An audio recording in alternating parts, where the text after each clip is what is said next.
Hi everybody! I've recently returned from my trip to Norway. As much as I had a wonderful time, I do have to say that there's no place like home. I had so many cool experiences, and I'll probably tell you about some of them in my next video blog. But for now, what I will say is that it was really weird having daylight in the sky almost until midnight. It freaked me out so much that there were times I wanted to click the heels of my ruby slippers and literally say, "There's no place like home," so I could teleport back to a dark space back home to sleep in.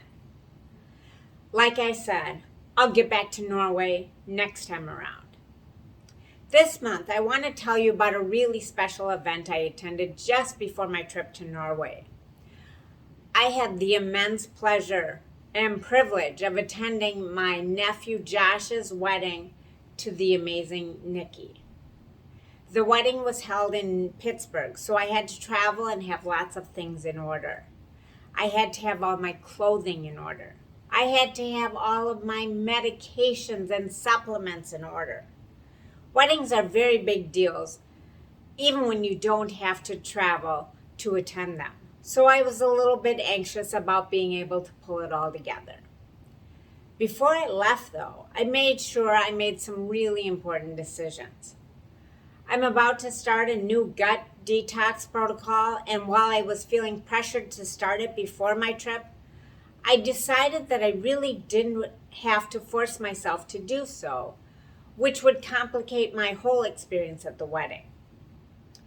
I was proud of myself for setting that boundary and not trying to overdo it. I also took some time to remind myself that I don't have to react to everything that comes up along the way. I entered the whole weekend with an expectation that everything was going to go smoothly. And with that mindset, even when little things did come up, it never became a big deal.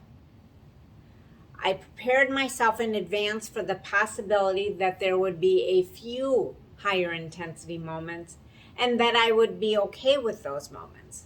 And with those realistic expectations, I did not wind up disappointed. One of my favorite parts of the entire wedding experience was the fact that my nephew's friends all wanted to call me Auntie M, just like my nieces and nephews typically call me.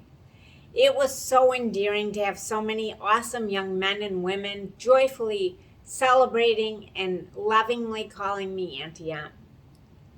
In that situation, I was not looking to click the heels of my ruby slippers and leave Pittsburgh.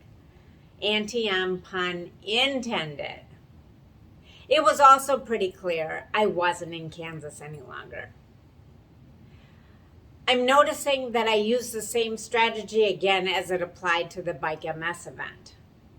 Just before I left for Norway, I was talking to a friend who was inquiring about the ride.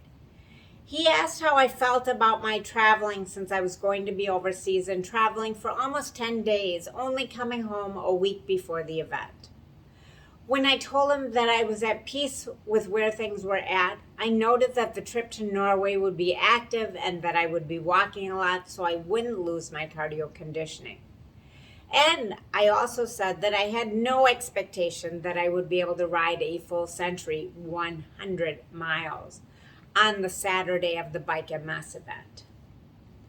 I'm not exactly sure how things are going to turn out. Check in with me after the weekend and we'll see how things went.